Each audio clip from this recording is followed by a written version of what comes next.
L'église s'appelle Cité évangélique des vainqueurs. Or, un vainqueur, c'est un champion. Or, un champion, c'est celui qui a vaincu le combat. Oh, je n'ai jamais vu un champion qui est fâché. Je n'ai jamais vu un champion qui reçoit les trophées avec la colère. Or, tous les champions sont joyeux. Bien-aimé, nous allons exprimer une joie qui va faire basculer ce bâtiment.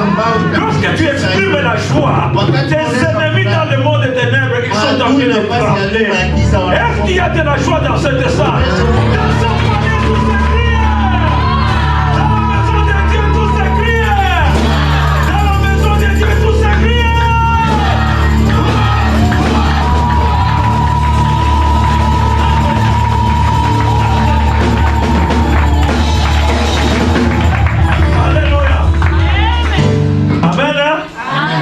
On peut s'asseoir. Ce matin, bien-aimé, je vais partager avec vous un message très court. Mais ce message, il va bénir quelqu'un dans cette salle. Dis à ton voisin, ce message c'est pour me bénir. Pas toi. Aujourd'hui, Dieu veut me bénir. Alléluia. Le thème de mon message, j'ai soif. Dis à ton voisin, j'ai soif. J'ai soif. Alléluia. Amen. Bien aimé, vous allez vous demander, mais pourquoi le pasteur choisit ce thème? Parce que ce matin, je vais vous parler en révélation. Pour que vous compreniez qu'est-ce que la Pâque. Parce qu'il y a beaucoup de confusion dans le monde. C'est pourquoi il y a d'autres qui célèbrent la Pâque de leur manière.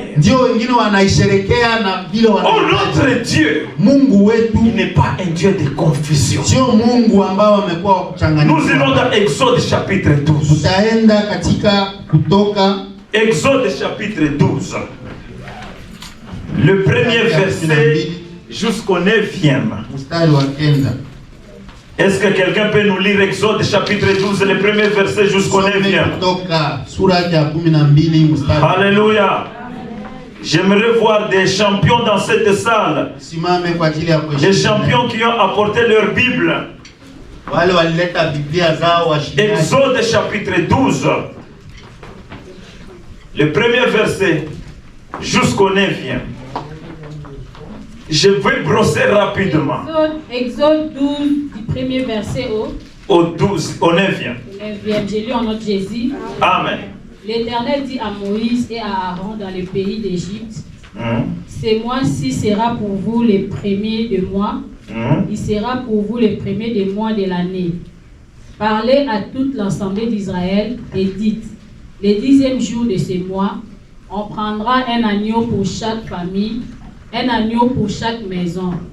Si la maison est trop peu nombreuse pour un agneau, on les prendra avec son plus proche voisin, selon le nombre de personnes.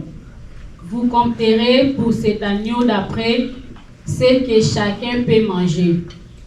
Ce sera un agneau sans défaut, mâle, âgé d'1 an. Vous pourrez prendre un agneau ou un chevreau. Vous les garderez jusqu'au 14e jour de ce mois, et toute l'assemblée d'Israël l'immolera entre les deux soirs. On prendra de son sang et on en mettra sur les deux porteaux et sur le linteau de la porte de maison où on les mangera. Cette même nuit, on en mangera la chair rôtie au feu. On la mangera avec de pain sans levain et des herbes amères. 9. Vous ne le mangerez point à demi cuit et bouilli dans l'eau, mais il sera rôti au feu avec la tête, les jambes et l'intérieur. Amen. Alléluia. J'aimerais que ma sœur me répète le 9e verset. Parce que c'est là où je vais m'atteler ce matin. Exode 12, chapitre 12, verset 9, je lis au nom de Jésus. Vous ne le mangerez point à demi cuit et bouilli dans l'eau, mais il sera rôti au feu avec la tête, les jambes et l'intérieur. Nous allons répéter la dernière phrase. Mais, vous répétez après moi. Mais. Il sera rôti au feu avec la tête, les jambes et l'intérieur. Amen. Bien-aimés, ce matin, je voudrais vous parler de la révélation de la Pâque. La Bible nous dit ceci. Le péché est entré par un seul homme. Et cet homme, c'était Adam. Quand le péché est entré, le péché a continué sur l'humanité. Alléluia. Maintenant, le moment est venu où Dieu voulait maintenant que l'humanité surmonte le mal. Alléluia. Alors quand le temps est arrivé, Dieu a envoyé Jésus-Christ. Jésus-Christ est venu. Il a fait sa mission. Mais ce jour-là à la croix, il a dit que tout est d'accord. Mais pourquoi il avait dit que tout est d'accord? Pour que nous comprenions la profondeur de ces choses, nous devons comprendre d'abord l'origine, comment Dieu avait introduit la Pâque. La Bible dit ceci: les enfants d'Israël étaient sous l'esclavage des peuple de l'Égypte. Et Dieu a voulu donner la délivrance maintenant des peuples d'Israël. Dieu a pris toutes les techniques pour que Pharaon puisse libérer Israël, mais Pharaon a refusé. Alors Dieu a utilisé la dernière formule. La dernière formule, c'était la Pâque. Alléluia. Mais suivez très bien ce que Dieu a dit. Il a dit que vous prendrez un agneau. Le 10e jour, vous les liez. C'est-à-dire, même si tu achètes l'agneau au marché, tout ce temps l'agneau est libre. Arrivé le 10, vous liez l'agneau. Et le 14, vous le tuez. C'est-à-dire, l'agneau devrait être lié pendant 4 jours. Et les 4 jours, puisque cet agneau était le symbole, était l'image de Jésus-Christ. Parce que ce jour-là, la Bible dit, Pierre a vu Jésus passer.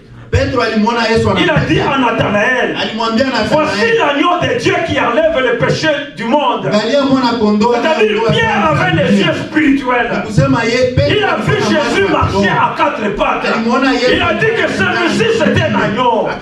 Mais ceux qui le voyaient avec les yeux physiques voyaient quelqu'un qui marche avec 2 jambes.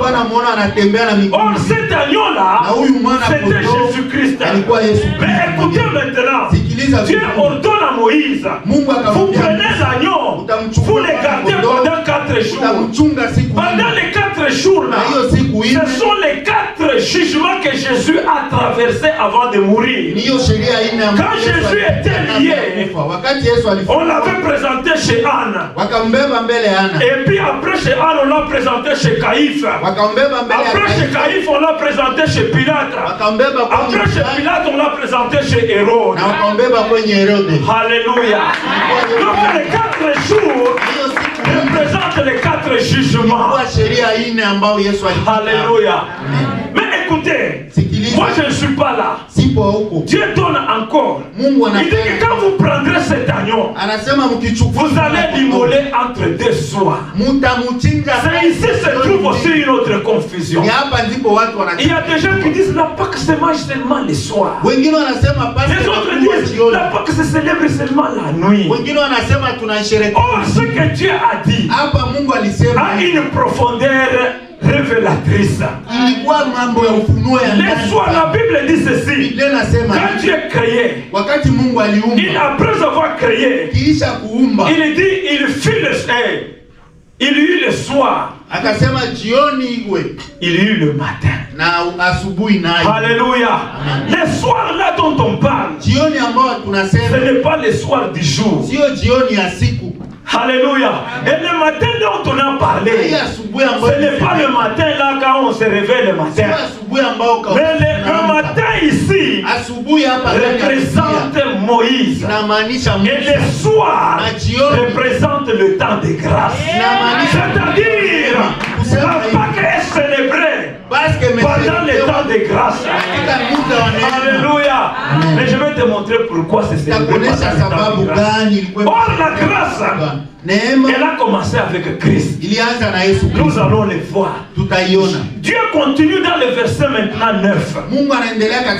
Dans le verset 9, il dit que l'agneau que vous allez prendre, vous allez le manger.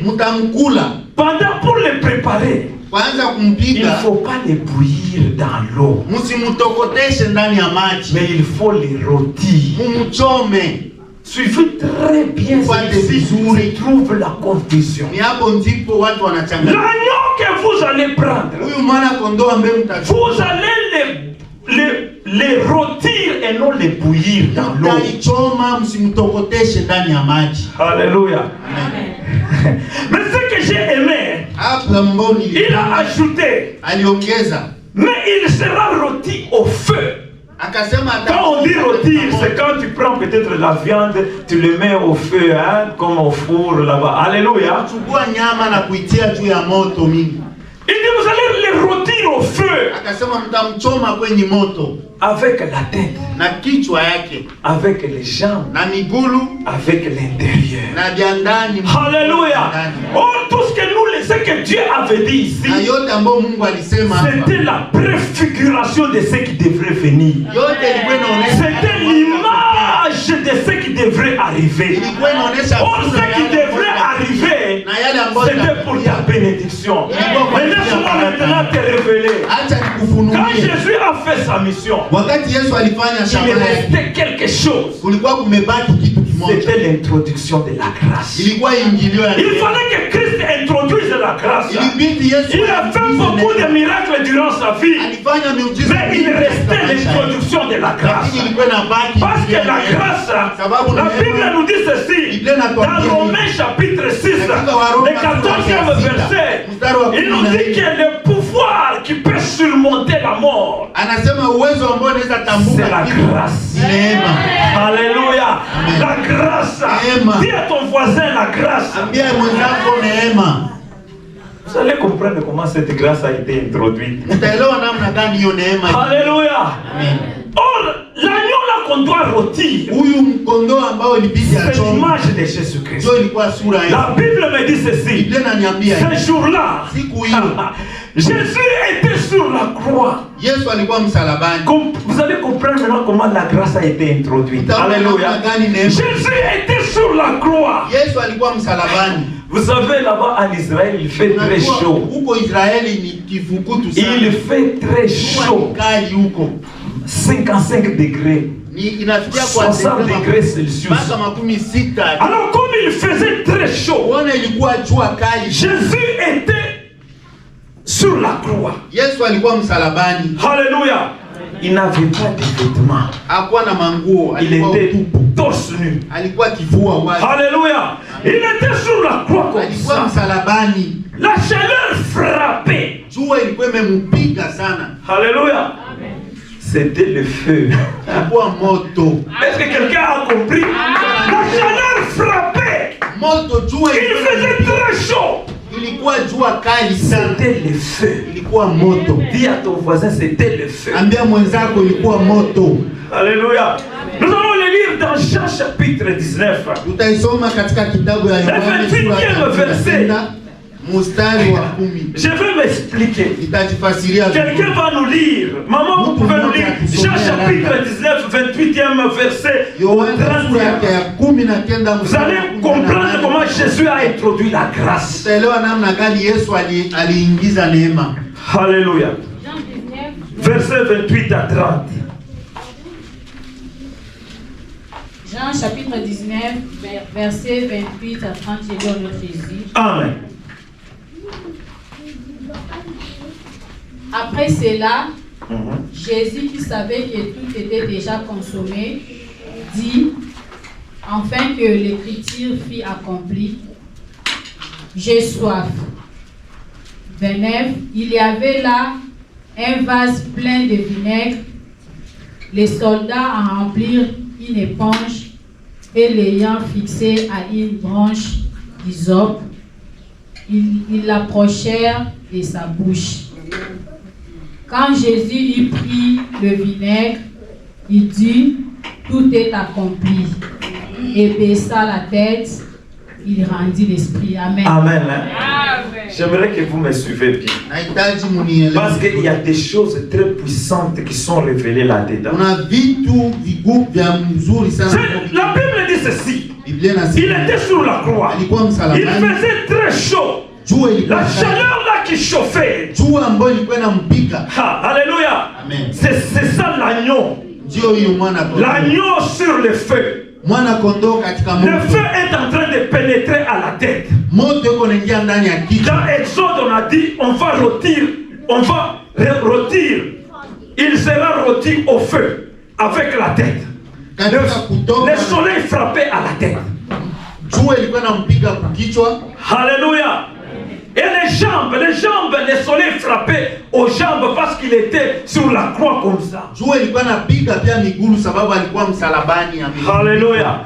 Mais tout n'était pas encore accompli. Parce que quand il était à la croix, le soleil frappait. La promesse que Dieu avait faite ici, elle s'accomplissait. Il était en train d'être chauffé. Il a été chauffé. La Bible me dit, parce que le soleil frappait à la tête, le soleil frappait à la jambe, mais il restait à l'intérieur. Dis à ton voisin, il restait à l'intérieur. Parce qu'on a dit qu'on va les rôtir avec l'intérieur. Quelqu'un a compris? Ce jour-là, quand il est à la croix, il a déclaré j'ai soif. Dis à ton voisin j'ai soif. J'ai soif, c'est la parole la plus courte de Jésus dans la Bible. C'est la parole la plus courte de Christ. Il a dit j'ai soif. Alléluia. Or la soif, c'est un désir. Alléluia. Mais écoutez maintenant. Or Dieu avait dit l'agneau, il ne faut pas le bouillir. C'est-à-dire, l'eau ne doit pas entrer là-dedans. Est-ce que quelqu'un a compris? L'eau ne doit pas entrer là-dedans. Alors quand il a dit j'ai soif, ce n'était pas l'esprit de Dieu. C'était le diable. Le diable voulait le faire échouer sa mission. Le diable voulait le faire échouer la mission. Juste au moment où il fait accomplir, le diable vient pour le faire échouer la mission. Bien-aimé, laisse-moi te dire, il arrive des fois nous manquons à notre promesse parce que nous manquons la sagesse. Le diable vient nous faire échouer la bénédiction juste à la porte. Et Jésus dit j'ai soif. Et quand il a dit que j'ai soif, si tu es fidèle à Dieu, Dieu prend le contrôle de ta vie. Alléluia. Quand il a dit que j'ai soif, au lieu que les soldats lui donnent de l'eau, il lui donne du vinaigre. Alléluia. Or le vinaigre, Na hii maji ya kichumvi chumvi c'est un acide. ni aside na kwa sawa. Alléluia. Et quand on lui a donné le vinaigre, Wakati walimpa maji ya kichumvi or chumvi, les effets du vinaigre, na hiyo quand matendo le ya hiyo maji vinaigre entre dans ton estomac, kaingia ndani ya il tumbo, brûle l'estomac. inachoma kila kitu. Ce qui a été dit à Moïse, c'est accompli à la fois. Même à l'intérieur, tout est rôti. Lakini chomwe. Alléluia. Mais écoutez maintenant la grâce. Sikiliza neema sasa. C'est lui, le soldat qui lui a donné du Huyu vinaigre. jeshi ambaye alimpatia maji ya kichumvi Il était son ennemi. alikuwa adui wake. Alléluia. Imagine-toi, l'ennemi, Ujikumbuke wadui il a contribué à l'accomplissement de la parole. C'est pourquoi je prophétise à quelqu'un ce matin. C'est lui qui te maudit. Il va ouvrir ta porte. C'est lui qui t'insulte. C'est lui qui ouvrira ta porte. C'est lui qui est en train de proférer les mensonges contre toi. Il fait ta publicité. C'est ça la grâce. Pendant qu'eux pensent qu'ils te détruisent, alors ils sont en train de te construire. Alléluia. La Bible me dit ceci. Un jour Dieu va dire à Élie, Élie fuyait Jézabel. Dieu dit à Élie, va au Torrent. Moi je vais envoyer le corbeau pour te nourrir. Le corbeau va t'apporter du pain, va t'apporter de l'eau. Or le corbeau, c'est un esprit mauvais. Or le corbeau, c'est l'esprit du diable. Dieu aime ton ennemi, va te servir. La grâce, si tu as la grâce, tes ennemis, ils te serviront. Est-ce que quelqu'un n'a pas bien compris? Tu n'avais pas compris, bien aimé. C'est lui qui est en train. Il y a des gens qui font la publicité. Ah bon, je vais publier à tout le monde qu'il est une mauvaise personne. Mais cette mauvaise publication va contribuer à ta renommée. C'est ça la grâce. Cette personne pensait qu'il va détruire Christ en lui donnant du vinaigre. Alors il contribuait à l'accomplissement de la prophétie. Il a donné du vinaigre et le vinaigre a brûlé l'intérieur. Je prophétise à quelqu'un aujourd'hui. Tu es sous la grâce. Toutes les prophéties de malheur, cette prophétie va s'élever. Alléluia. Cette prophétie va t'élever. Bien-aimé, il y a une puissance. Il y a une puissance à la croix. Mais pourquoi ce jour-là, Jésus-Christ, il voulait introduire cette grâce. Il va dire à ses disciples, cherchez-moi un endroit où je vais manger la Pâque. Les disciples ne comprenaient pas. Or, la Pâque qu'ils voulaient manger, c'était pour introduire les mystères de la grâce. Alléluia. Ce jour-là, la grâce a été introduite. Écoutez bien aimé. Quand il est allé, il est ressuscité. Il y a eu des disciples qui marchaient sur le chemin. Ils étaient en train de parler de Jésus. Mais cette commission, on a dit, ouais, il est innocent. Vous le trouverez dans Luc 24. Alléluia. Dans Luc 24, verset 15 à 16. La Bible dit ceci. Ces gens-là, quand ils parlaient, Jésus est apparu au milieu d'eux. La Bible dit, malgré Jésus était avec eux, leurs yeux étaient empêchés de les connaître. Alléluia. Bien aimé, si tu n'as pas la grâce, tu es aveugle. Dis à ton voisin, si tu n'as pas la grâce, tu es aveugle. Parce que la grâce, ce sont les yeux. La grâce voit. Neema inaona. Alléluia. Mais pendant, alors ils sont arrivés quelque part, walifika nafasi ils moja voulaient fulani. se séparer. Walipenda waachane, Ils ont appelé Jésus. wakamuita Non, Yesu. viens passer la soirée avec nous. Kuja ukule sherehe na sisi pamoja. Quand ils sont allés dans la maison, Wakati walienda nyumbani, ça c'est dans Luc 24, hapo ni katika Luka le 29 à 30. 14.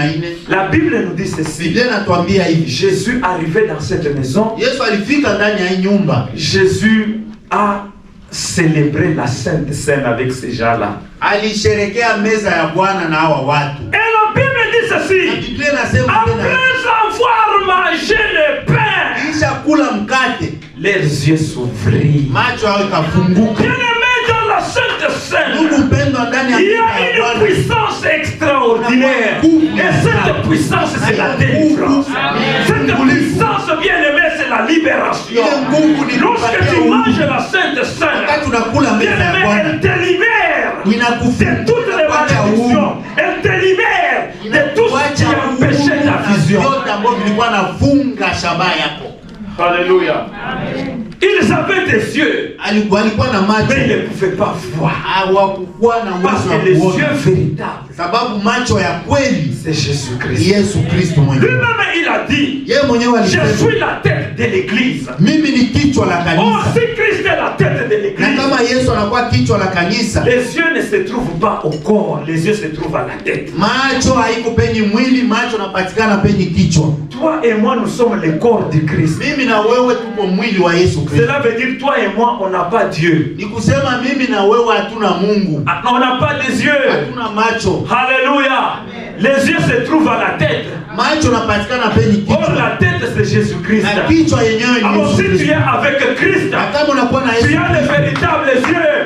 Tu peux voir, tu peux percer la profondeur. unaweza shuka mpaka ndani.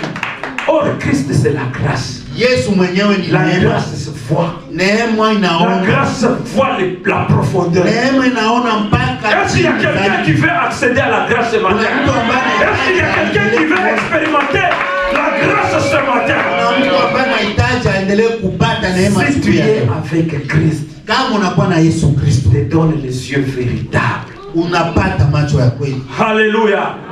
C'est pourquoi il s'inquiétait beaucoup. Ndio maana walikuwa wenye kushangaa shangaa. Et quand il s'inquiétait, Na wakati walikuwa na hiyo il va dire à ses disciples, akasema na mitume wake, cherchez-moi un endroit munitafutie où nafasi, je peux manger la Pâque. nafasi ambayo ninaweza Parce que le kula. plus grand souci, Sababu c'était pour libérer l'humanité. ilikuwa ni C'était pour que l'humanité arrive à surmonter le pouvoir du mal. kusudi dunia iendelee kutambuka uwezo wa mabaya. Mais quand il a célébré avec ses disciples, Wakati alisherekea na mitume wake hiyo Pasaka, la confusion est entrée dans le monde. watu wakachanganyikiwa sana. Alléluia. Aujourd'hui, il y a beaucoup de confusion au sujet de la. Leo kunakuwa kuchanganyikiwa nyingi kwa ajili ya Mais Pasaka, la Bible nous dit ceci. lakini Biblia inatuambia Dans Romains chapitre 20, Ephésiens chapitre 2, le verset 20 à 21, la Bible nous dit ceci. Nous dit que nous sommes édifiés sur les fondements des apôtres et des prophètes.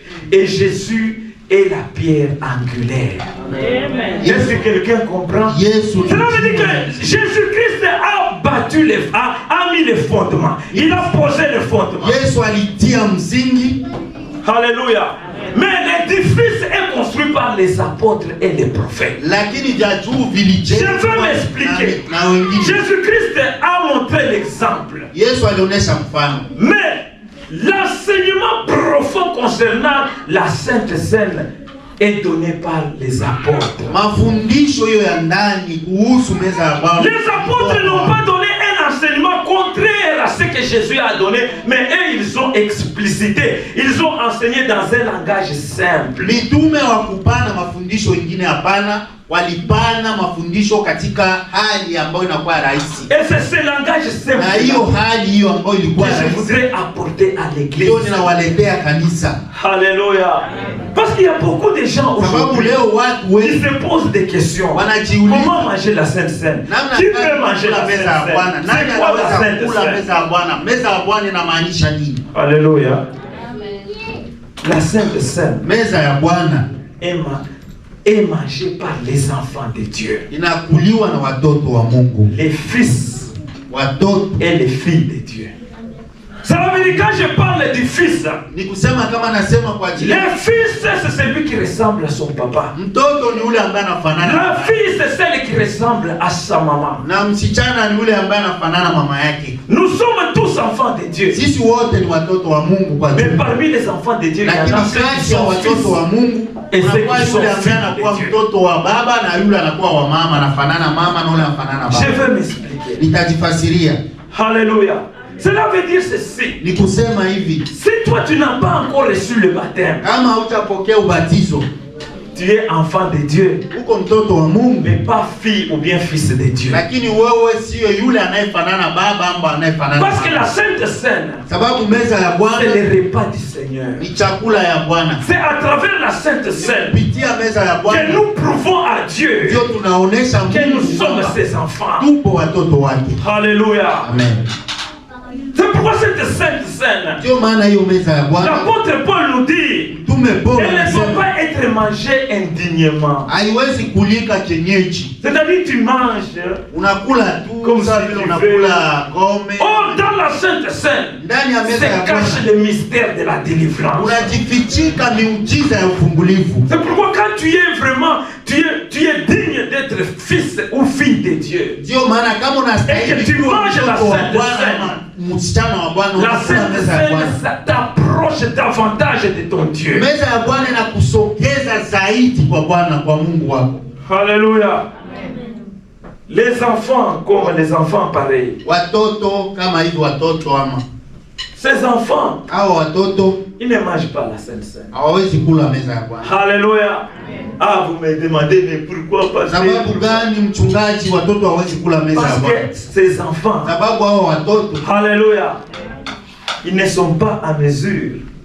Ils n'ont pas encore pris la décision. Ils n'ont pas encore fait leur propre choix. hawayachukua mpango yao ambao inawastahili. C'est pourquoi on ne les baptise pas. Ndio maana watoto hawezi On batizwa. attend qu'ils attendent l'âge. Inabidi kusubiri Où ils peuvent dire que Jésus est Seigneur. hiyo ambao wanaweza sema Ils Yesu sont à Bwana. l'église parce que le papa ou bien la maman les amène. Wanakuja sababu wazazi nao wanakuja Mais quand ils kanisani. vont connaître la vérité, Lakini wakati watajua ils kweli, peuvent dire non à maman, non à wanaweza papa. sema hapana mama, hapana C'est à baba. ce moment-là Ni hapo qu'on peut voir qu'ils ont fait les choix. hapo ndipo tunaweza sema kwamba wamechukua mpango yao. Alléluia.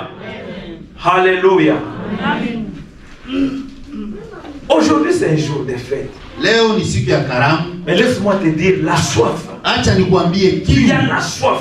huyo ambaye anakuwa na Cette soif de l'ennemi. hiyo kiu Ce ya n'était adui, pas la soif de Dieu. haikuwa kiu ya C'était la Mungu, soif de l'ennemi. ilikuwa kiu ya Cette adui, soif de l'ennemi. na hiyo kiu ya adui Aujourd'hui, tu vas la vaincre. leo utaishinda. Dis à ton voisin, aujourd'hui, je vaincrai la soif de l'ennemi. La soif de tromper, la soif de mentir, la soif de faire n'importe quoi, la soif de s'absenter à l'église.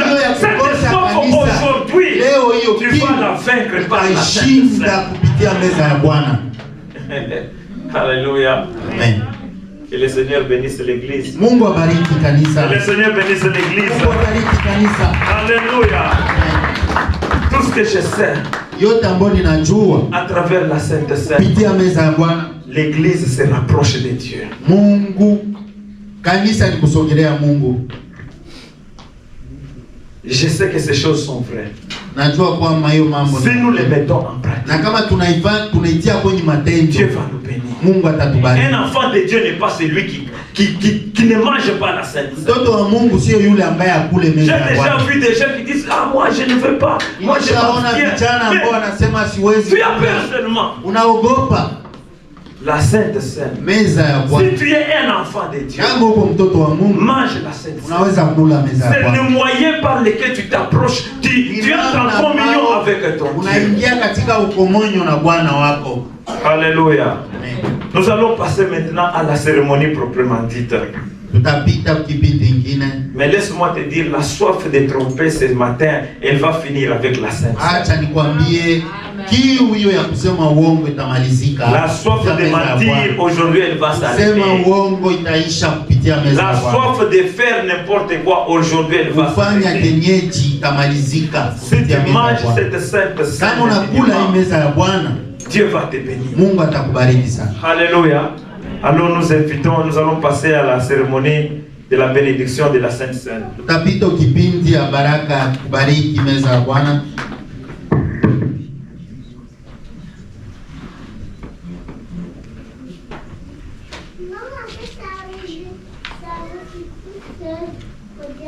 J'attends, apportez-moi la table. Sogeze meza.